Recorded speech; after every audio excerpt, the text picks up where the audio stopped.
Welcome everybody to our final Schools Forum meeting of 2023-24. We have a hybrid meeting this afternoon with new equipment, which will take us in the room a little while to get used to. For those of you that are in the room, we have to press a button here and then you'll see the camera focuses on you. You do need to remember to let go of the button when you're ready to finish speaking, and then that disconnects the connection for you. So we are Cora and we can make a start. We will do apologies first. So Jane, could you go through the apologies that you have received, please? Thank you, Chair. Apologies have been received from Carl Smith and from Andrew Reid, who is the new representative for the diocese. Okay, if I could ask colleagues to look through the minutes and actions from our previous meeting, which took place on Thursday, the 1st of February. We'll go through them a page at a time, and I'll refer to the page numbers as they appear in the large bundle. So, page 5, page 6, page 7, page 8, and page 9. So can we take those as a fair and accurate account of that meeting?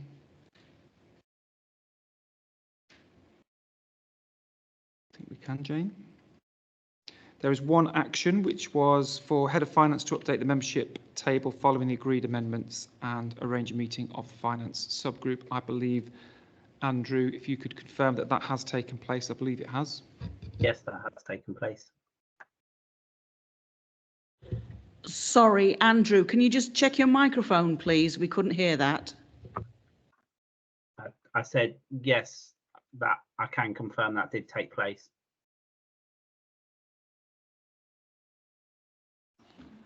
We're just going to make an adjustment to the speakers in the room, Andrew, because that came through rather quiet.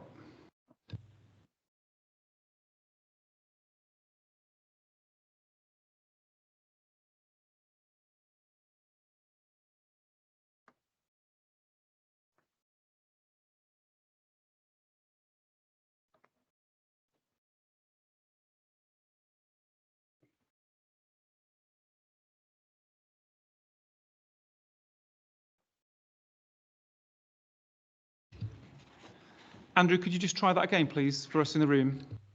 Yep, I can confirm them. Membership was updated and the meeting did take place. That's marvellous. Thank you. Heard you loud and clear that time. Right, that means we can move on to item 3, which is a finance update, and that is also you, Andrew. So I'll hand over to you at this point. Okay. So Schools Forum are asked to note the outturn position for 23-24 and also note the current allocations for the dedicated schools grant for 24-25. I'll start with the outturn position for 23-24. I'll take each block in turn and then I'll summarise with the overall position as well. So in relation to the schools block, our final allocation for the year was 30.2 million. Schools Forum agreed to transfer 151,000 between the schools block and the high needs block. Academy recruitment, which is then distributed by the ESFA, was 29.1 million, and the council distributed 1.1 million, which means we distributed the schools funding in full with no overspend or underspend in that position. The next one is the high needs block. So we had a deficit brought forward of 1.5 million. Our allocation in year is 5.7 million. We had the additional transfer from the schools block of 151,000 and academy recruitment, which is distributed by the ESFA, of 310,000, which left us a total funding for the year of 5.3 million. Our outturn position was 6.8 million, given a deficit on the high needs block of 1.5 million in year, and given a current deficit position of well, nearly £3 million on the high needs block. The early years position, we had a surplus brought forward of 108,000. We had allocations in year of 1.6 million, and we spent 1.7 million, so an overspend of 86,000, which gives us a surplus carried forward of 22,000. I'll just point out on that our funding isn't confirmed until July on the early years block, so that is an indicative outturn position at the minute. On the central schools block, so this is the funding that the council retained because of its statutory duties in relation to the DSG. We had total funding of 198,000 and we spent 198,000, given no overspend or underspend in the year, although we do have a surplus on it on that block that was brought forward. In total, it means that we are 2.9 million overspent on the DSG, which clearly is a big risk for the council, but also for all schools as well, in terms of what does that mean for us going forward. So just to point out, we do modelling and we do long-term modelling on the high needs block. Our current deficit is predicted to be 17.6 million by 29/30. So to put it into perspective, that is 3 times our current allocation. So by that time, we're going to have a significant deficit on our high needs block. So in 24/25, our allocation has increased by 3.8%, yet EHCPs have increased by over 10%. So you can see there's a big disparity around funding. So it's unlikely that additional funding is going to solve this problem on our own. We all need to work together to address this position. Obviously, we do already have some programs in place, such as the DVV, which I know there's an update on later on in the meeting to address some of the problems. But fundamentally, we're going to have to come up with other solutions to help address that problem. So on to next year's allocations. So as I said, our allocations have increased by 3.4% on the high needs block. So our allocation will now be 5.7 million in year. But if you look, our allocation is 5.7 million. Even if we spend in line with what we spent in 23/24, we're still going to be in an overspend position. So, we'd still be over £1 million overspent on the high needs block if we maintain our current position. So on the schools block, our total allocation will be 31.6 million. We've agreed to transfer again, which is 158,000. And then ESFA will distribute 30.6 million and the council will distribute 800,000. That's changed significantly since the previous year because Oakham C of E has transferred to an academy for the full year rather than a part year in the last allocation. It's not because of reduction in funding that the council's retaining. Early years block has gone up to 2.7 million. That big increase is because of the changes to early years provision and the requirement for wraparound childcare and the changes in early years provision. So it's not to be distributed in the same way. There's additional responsibilities that's coming out of that money as well. And then the central schools block is 208,000. So that is the end of my finance update. Happy to take any questions. Thank you, Andrew. Is there anybody in the room or on the Teams call that wants to raise their hand to ask Andrew questions about his presentation?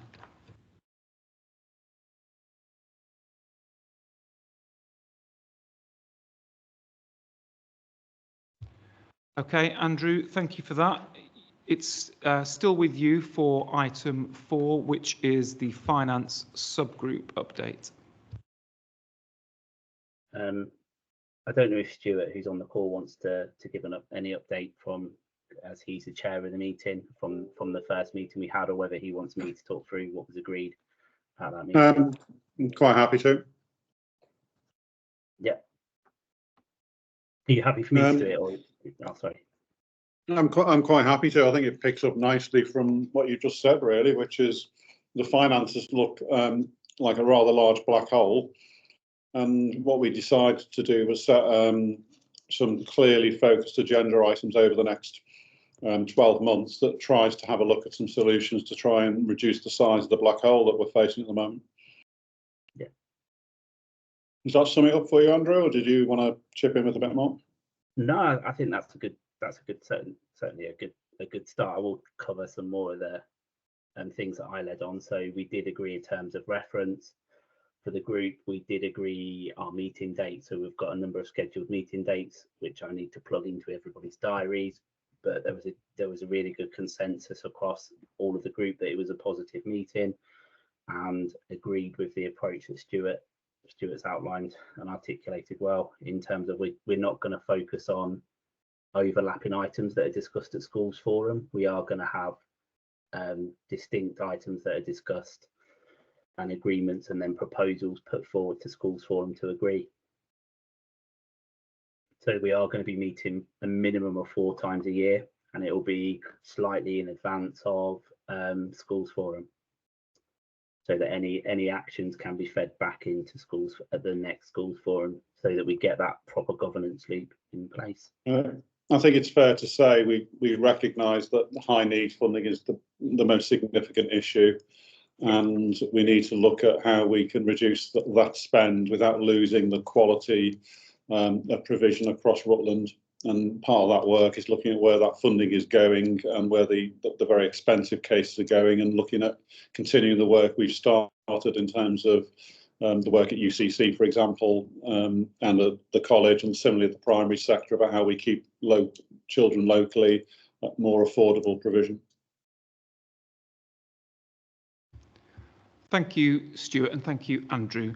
Would it be possible to share the terms of reference that you've created with the rest of the Schools Forum group via Jane, so that everybody can have sight of that and we can avoid overlap?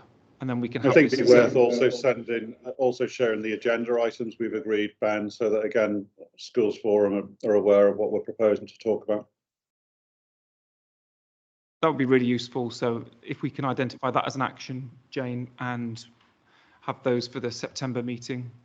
Yeah, what I'll do is I'll send them through to Jane so they can go out with the minutes of the meeting, the draft minutes. That's great, thank you. Any questions from the rest of the group with regard to the finance subgroup? Yes, Kirsty. Thank you. I just, rather than a question, I'd just like to reiterate and state what Andrew and Stuart have also highlighted, that the position on the high needs block is particularly stark. There was a quote from Andrew there about funding increasing by 3.8, but actually demand was 10%. So when you extrapolate that out over time, it's really stark, not only for Schools Forum, but for the council as well. So it's encouraging that Stuart's recognised, and as part of that group, about the actions that can be taken to try to reduce the deficit as well. So just for statement, really. No, thank you for that. And to Stuart and Andrew, are you happy with the makeup of parties that have formed that group, or do you need any further people to be involved? I think it's about right, to be honest. However, when we publish the agenda items, if anybody wishes to contribute from Schools Forum, then please do let us know. Right, fantastic. If I can see no further questions in the room or online, I will move us forward onto item 5, which is Colwynda and delivering better value. Over to you. Thank you, Chair. Jane, are the slides going to be shared, or do I just talk? Okay.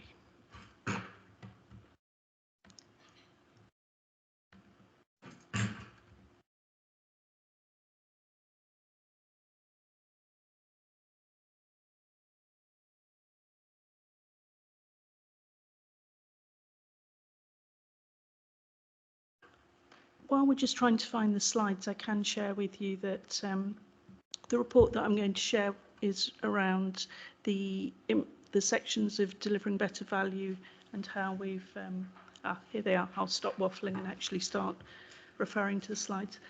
Okay, first slide, please, if that's possible. Right.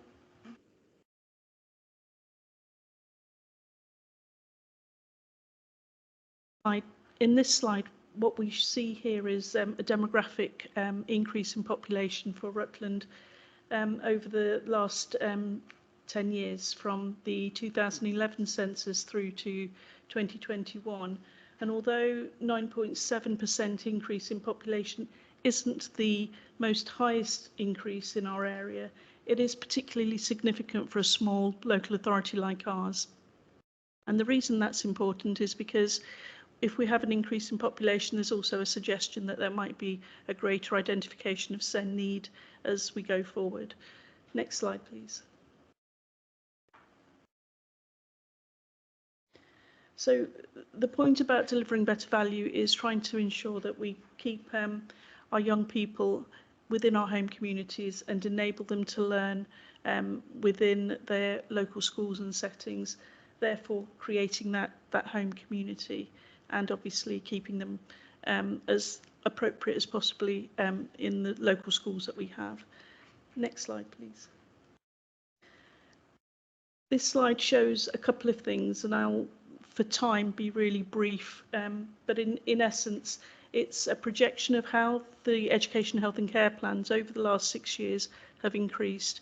We started off with 197 in 2019, through to 342 in 2024.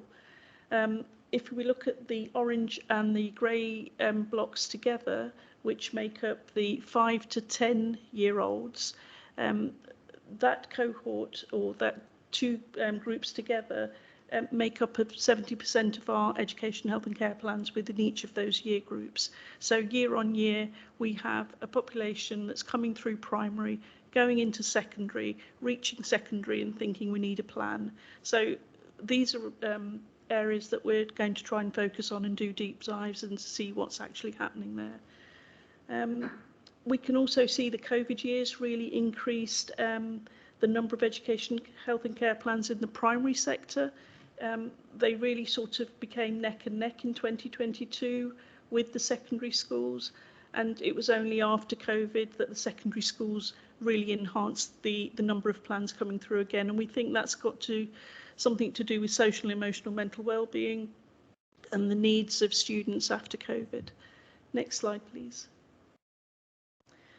These are the ranges of needs that are identified on our health and care on our plans, and there's 13 of them.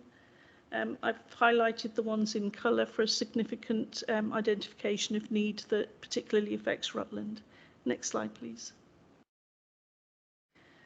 So of the 13 that we've just seen on the previous slide, ASD, so autistic spectrum disorder, social, emotional, mental health, moderate learning difficulties, speech, language, communication needs are the 4 highest requests for plans in our area. And if we look at the table that we see there, the blue and the purple are autism and moderate learning difficulties. But all of those 4 areas make up 150 of the referrals in the first year of 2019. So effectively, what this graph is trying to show is that over 76% of our referrals fit into those 4 categories year on year, if not more than 76%. So those are the key areas that we'll be focusing on around DBV. Next slide, please. This slide just represents where our children are at the moment, and you know, we're one of the very few counties that keep our children in mainstream schools.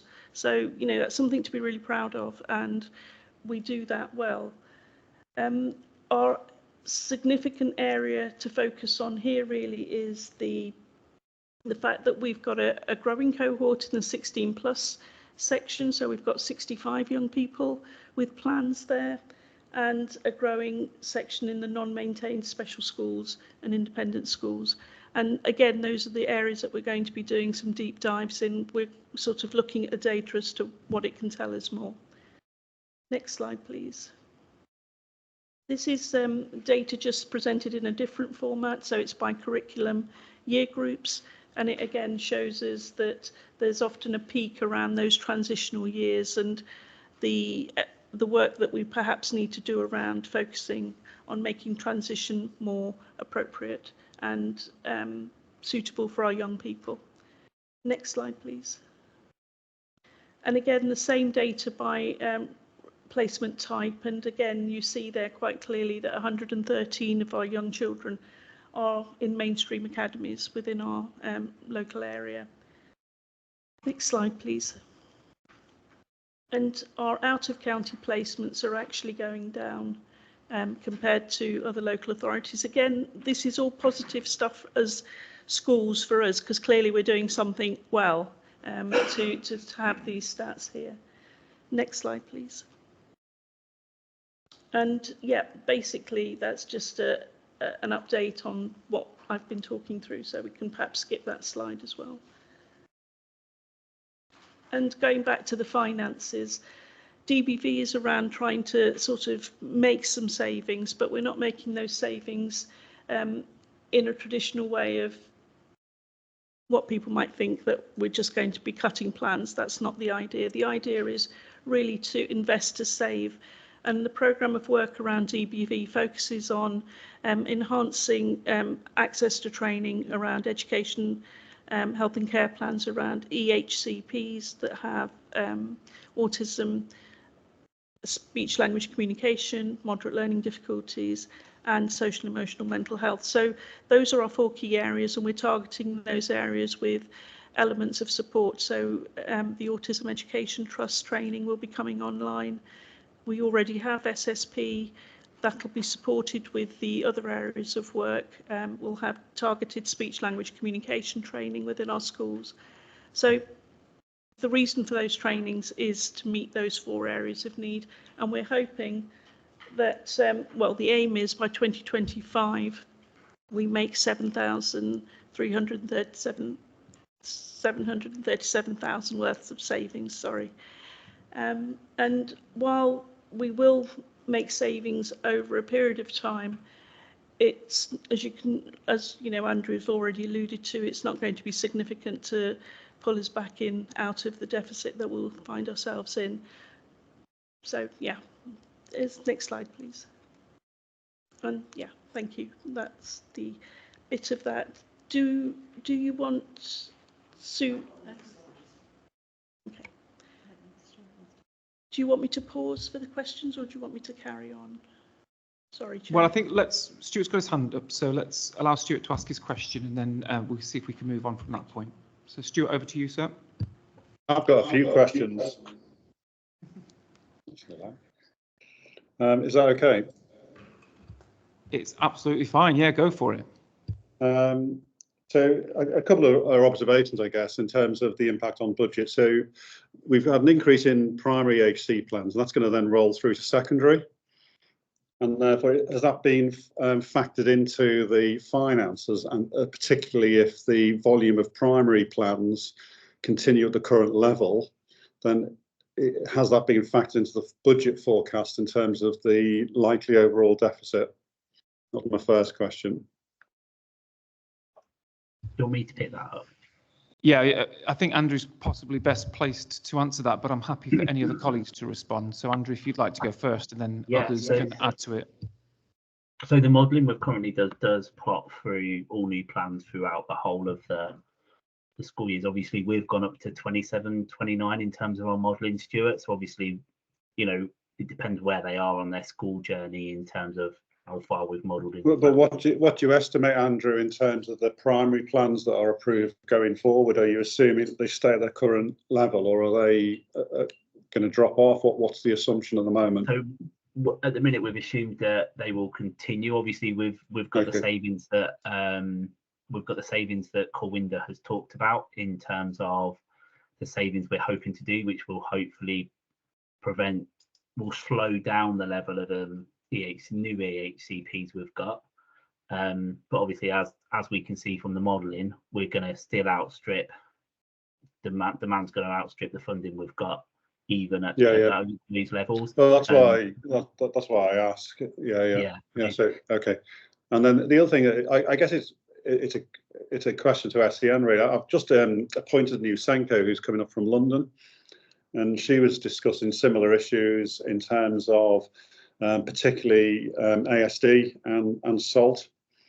And I had a conversation with somebody else, I can't even remember who it was now, but we were talking about the impact of COVID, where you get a diagnosis of autism or speech and language issues, which are then captured within a plan, but pre-COVID, those children would not have been in that place. And I just wonder whether actually we're over-diagnosing ASD, and are the ed psychs we're commissioning for this work actually starting to be cognizant of these sorts of issues. And I'm certainly coming across some of parents who will be pushing for that diagnosis, and then will be pushing for an EHC plan.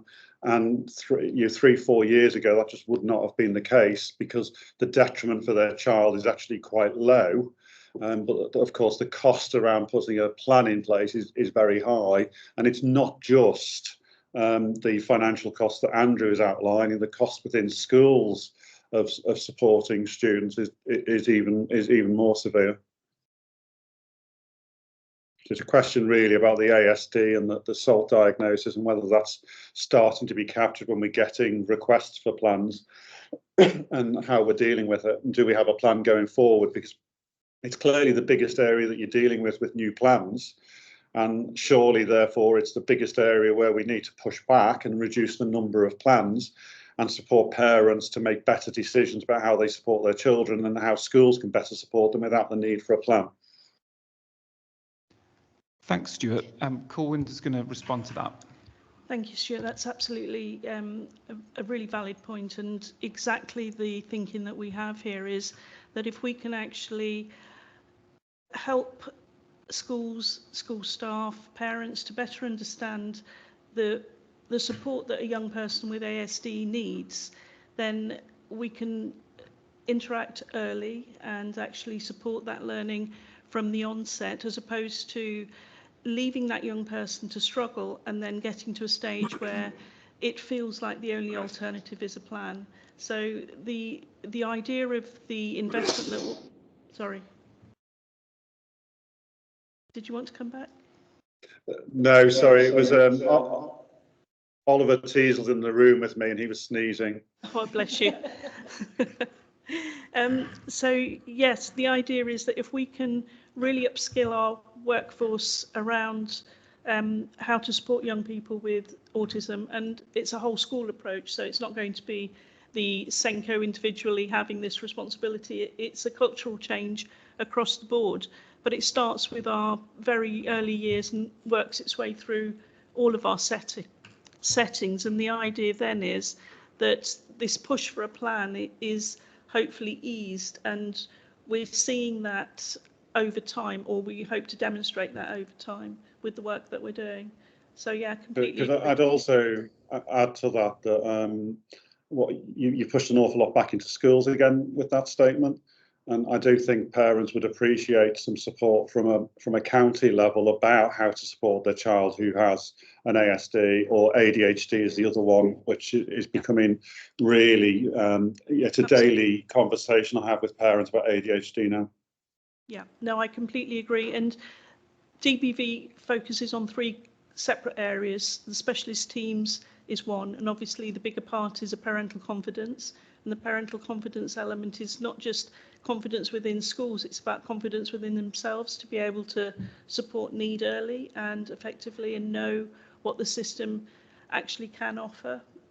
So it works as a joined up piece of work. It's not any one single responsibility. So while it might feel like there's a lot being pushed on schools, there's also quite a lot in the pipeline for the other 2 work streams around social care and parental support as well. And then on my final question is on it's from slide 7. I don't know if we're able to put slide 7 back on.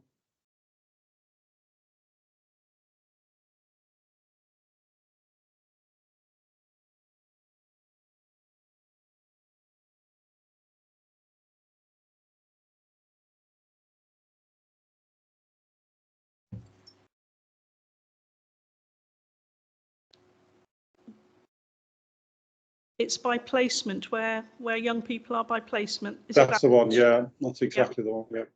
Yeah.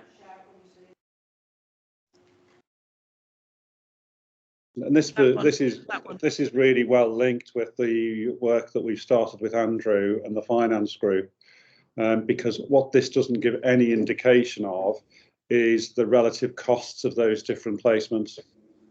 And I think that's a key part of, if we're going to reduce the deficit, we need to know what these placements are costing, and that would incentivise schools that are not already involved in keeping SEN students local to perhaps get more actively involved in the work that many of us are now doing with as you've shown here, with great success.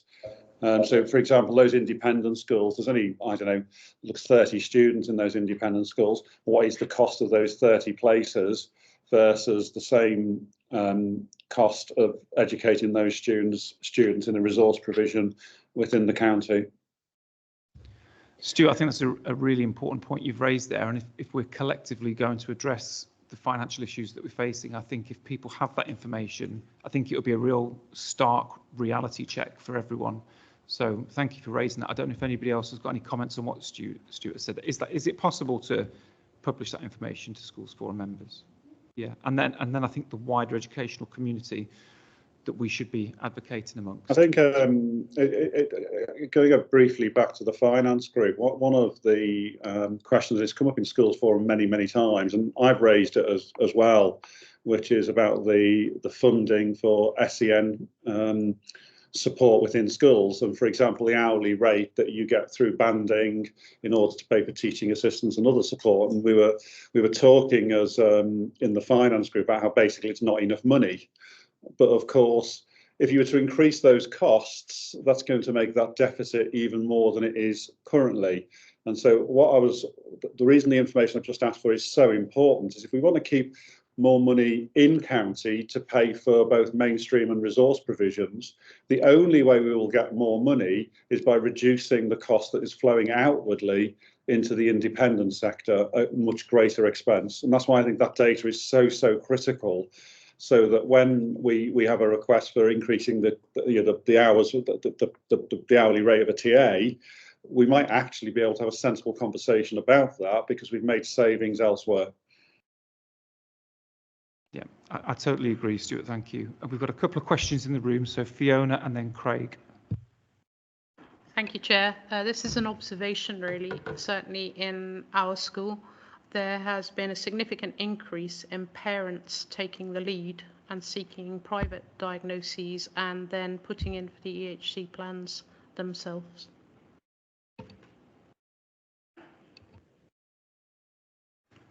And Craig? I'd just like to confirm everything Stuart said and Fiona. So a couple of points to pick up. When we're looking at the cost of external provisions and things, that also includes all of the transport costs as well, which is significant. So, you know, when you factor in all these things, it costs a lot of money.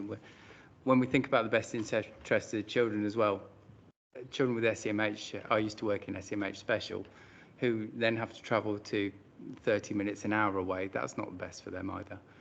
So I guess the question is, are we considering not just expecting schools to increase their provisions, which are obviously successful, but what other things are we going to consider with that to reduce that, because the best interest in the child?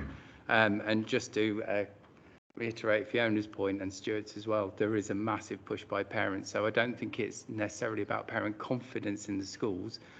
We're post-COVID, I'm sure we all agree with this, there's been a huge increase in parents, particularly coming off forums and things, and they'll come into school and say, oh, I'm entitled to this, I can get this, I can get this.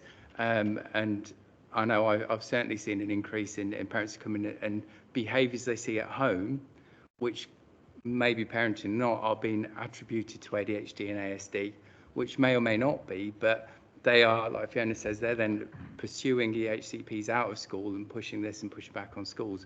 Whereas there needs to be, I think, a huge thing on parent education and understanding of this. And I think going back to Stuart's point with the Ed Sykes and their play part in this and the liaison with parents. So it's not just parental confidence in schools, it's having that county-wide approach to push back with parents to say, actually, these are things we need to look at. And it's not always provision in schools. It can be parenting and all sorts of things like that.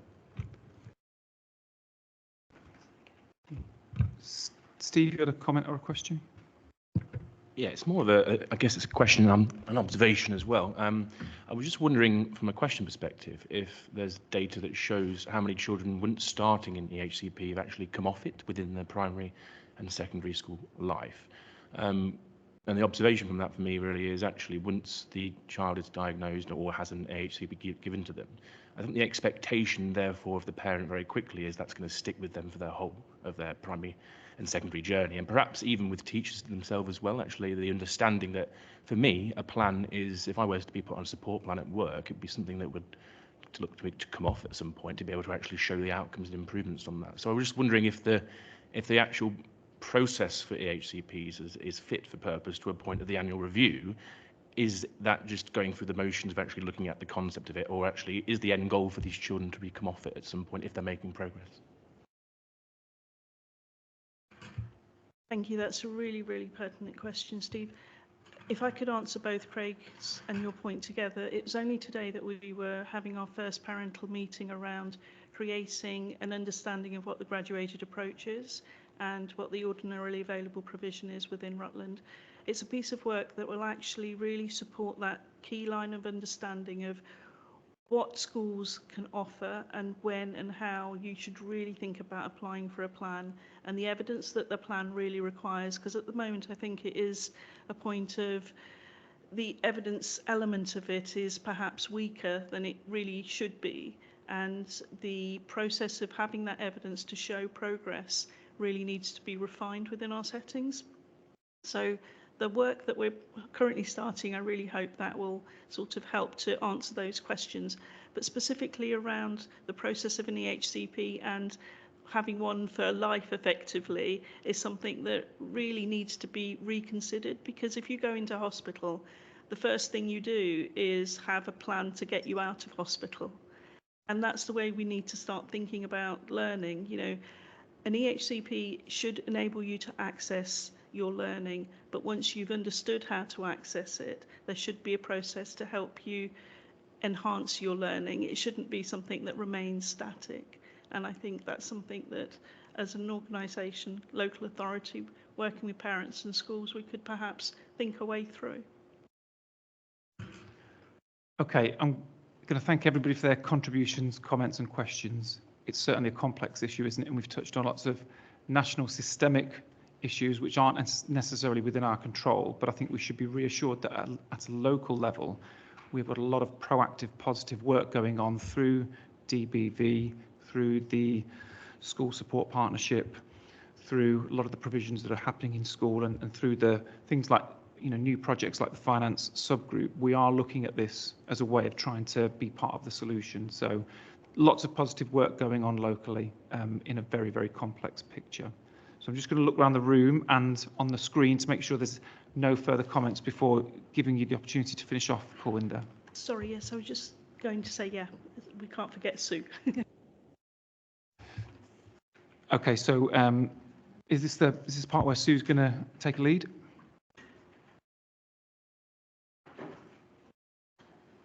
So Sue, we hand over to you at this point.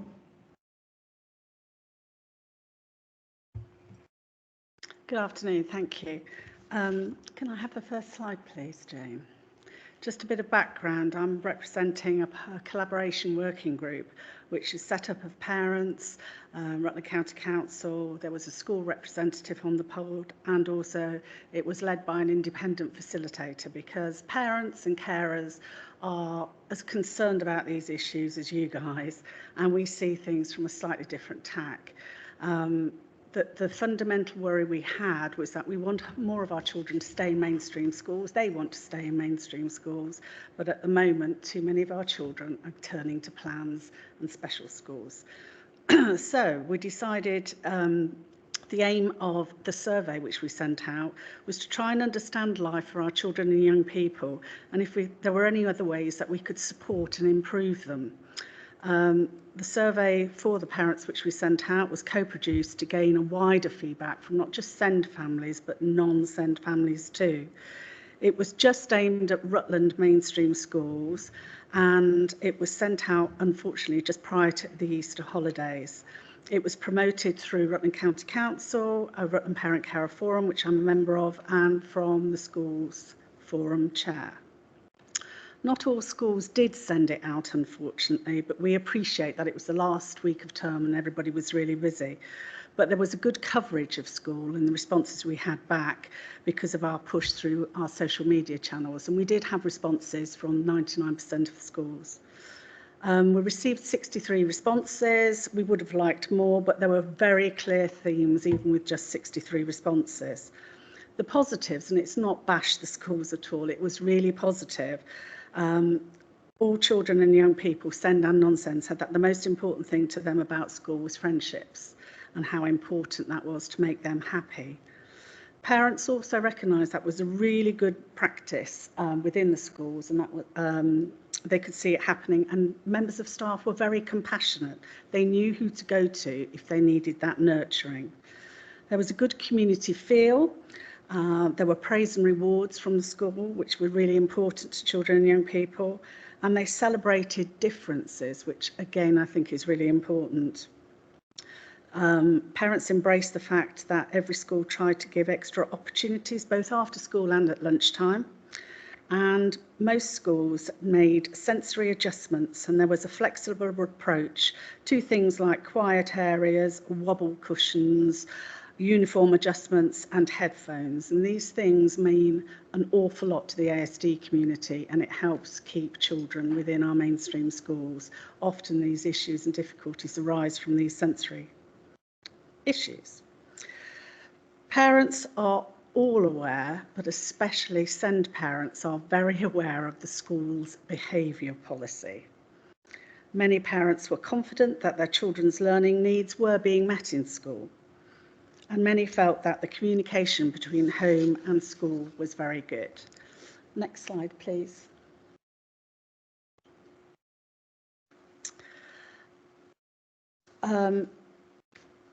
Development opportunities raised through the survey, and we are keen to look at these as a collaborative, and we're still continuing to meet to see what small changes we can make to make a big difference to more children. A key message to actually SEND and non-SEND children is that a high proportion of them felt that they were being bullied at school, but more importantly, I think, not feeling that they are understood, and also they are unhappy that other children don't understand their differences.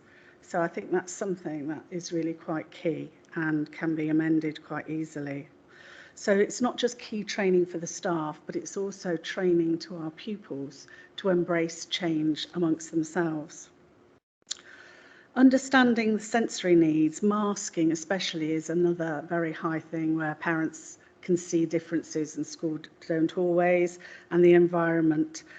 These are two big things, and staff need to understand trauma and masking before they start to step in and put any help in place. If you don't understand trauma and masking, then the additional add-ons don't really make any difference.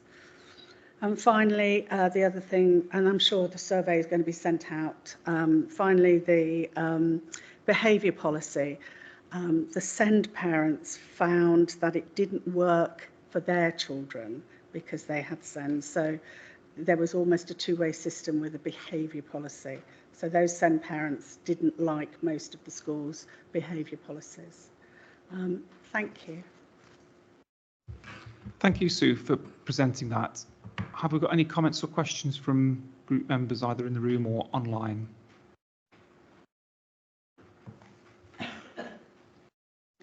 No, well, I met with Sue and Corwinder in preparation for this meeting, and they talked me through the process that Sue's just explained. And I think it would be really good for that survey to be available to schools, because if schools would like to send that out to just their school community, it will provide them with some really rich feedback. So we can make that available to all schools again. Absolutely, yes. I mean, the last slide really was to sort of say we'd like to really work together with yourselves and offer that survey out, and just to reassure you that, you know, we've got the advisors for teaching and learning for SEND really sort of hitting the floor running to sort of support where they can. And how would you like those messages, because it's important that it's been raised at this forum, how would you like those key messages going out to the wider school community in Rutland, so it's not just us who are hearing it? That's a really good point. Is there any suggestions? I mean, other than...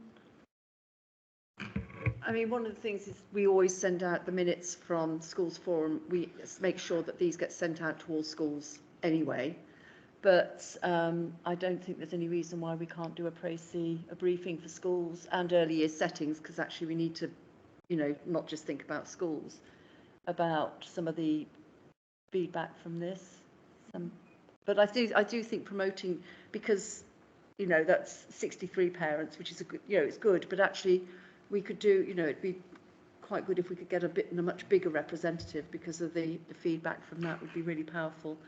And I do think as well, actually, when we get the chance, would be to get some pupil voice on this as well. Really important. Because, you know, this is parental feeling of, and, you know, as parents, we can be sometimes very precious about how we feel our children are behaving at school. And to get that child's voice as well would be really strong within this. So I think that was something that we talked about as well, building this feeling through. Okay, so can we take that as an action that will be sent out to all schools? Can I suggest that it's a discrete communication and it's not lost within a wider educational update? It won't go in the bulletin. Right, okay, thank you so much, Sue. I think we're ready to move on to item 6, but as far as I'm aware, we haven't got Lucy in our online meeting, so I'm not sure that we can cover this agenda item, unless anybody corrects me. Have you had apologies, Jane? Because I know Lucy's not online at the moment, so... Thank you, Jill. No, we haven't received any apologies from Lucy, so and she's not joining us online either. Okay, so we'll push through item 6 and onto item 7, which is you, Jill, pupil place planning. Sorry, I put my teacher voice on and I forget I need the microphone.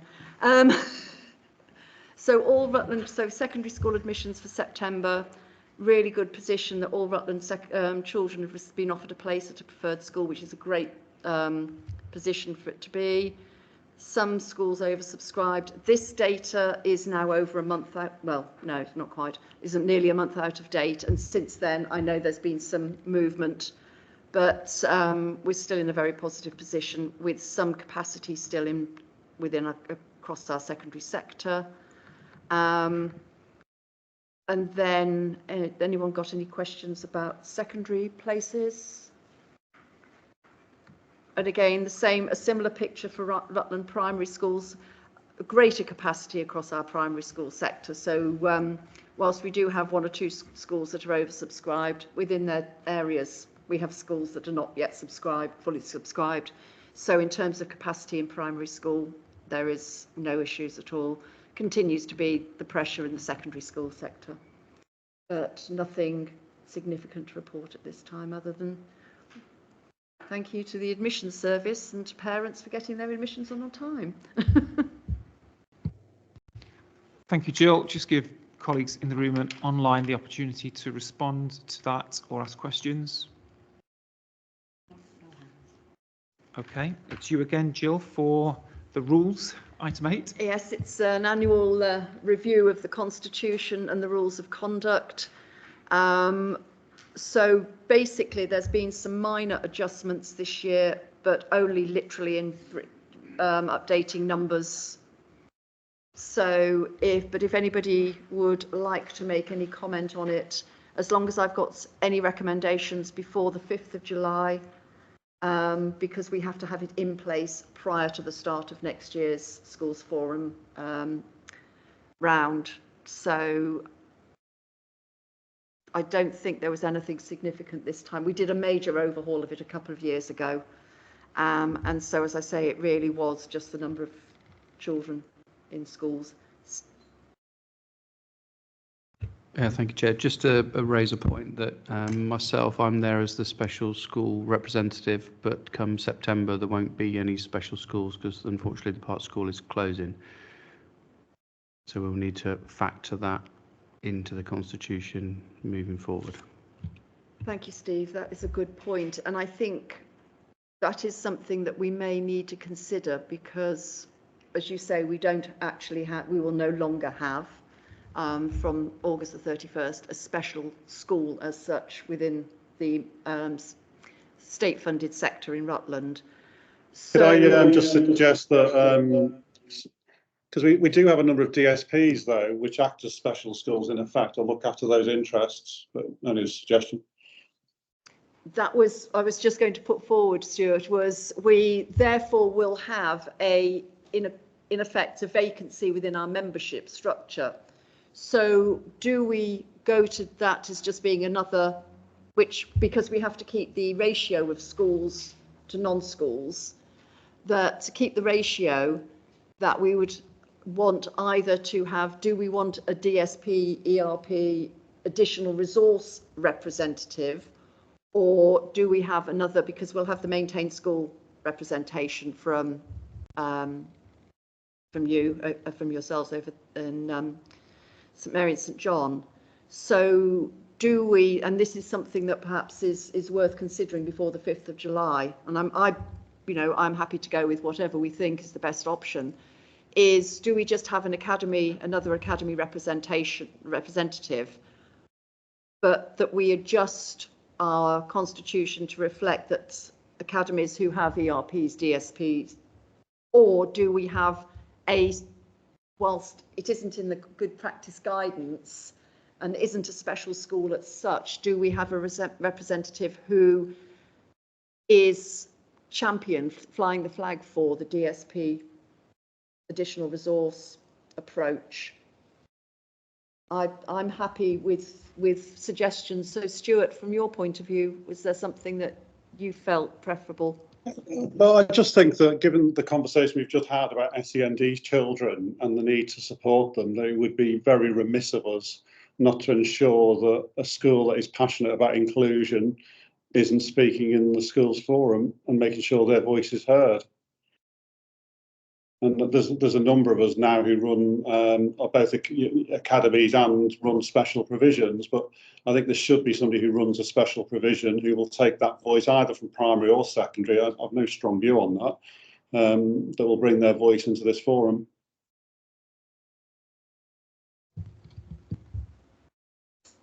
Okay, Ben. Yeah, I would be happy for us to do that. So if we could just get comments to Jill that are either in support of that or alternative suggestions by the 5th of July. Is that the deadline that you're working to? I totally agree with the comments that have been made. I think it'd be really good for us to have additional representation, especially with the parks closing. Okay. That's fine, thank you. Right, where does that leave us? I think now that moves us on to the work Sorry, plan. Chair, there's just one other item. Nominations for next year's chair and vice chair.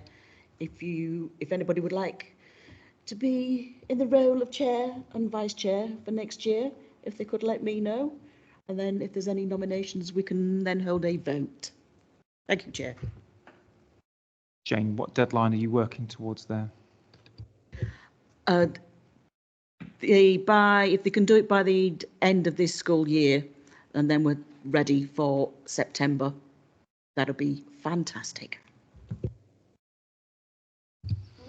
Right, okay, work plan, which doesn't have anybody's name attached to it. So if we could. Oh, the membership.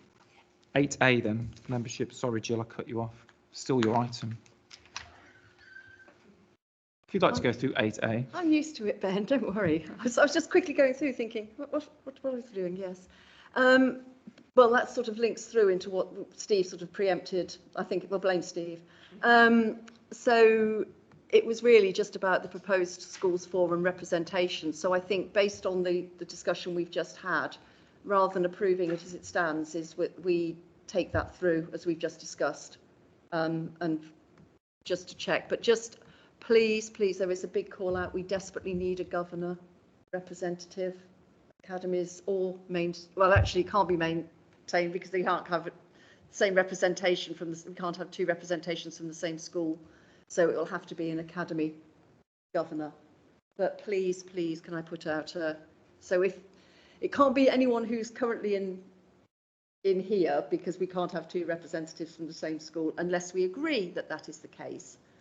But if we can put out a plea to our colleagues that if there is a governor, it would be really valuable to have on board.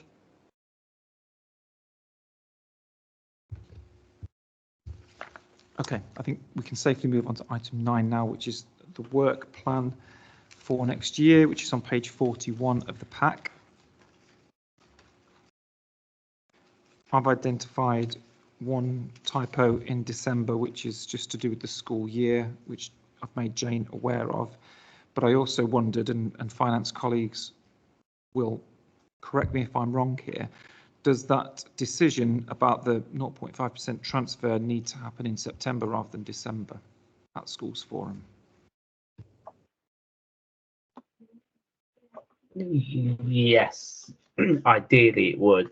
It can take place in December, but it would be far better in September. Okay, if everyone's in agreement, then I'm going to suggest that we move that in the work plan from the December meeting to the September one. I'm just going to look around the room and on the screen to see if anybody disagrees with that. Okay, nothing there, so let's do that. And any other comments on the work plan?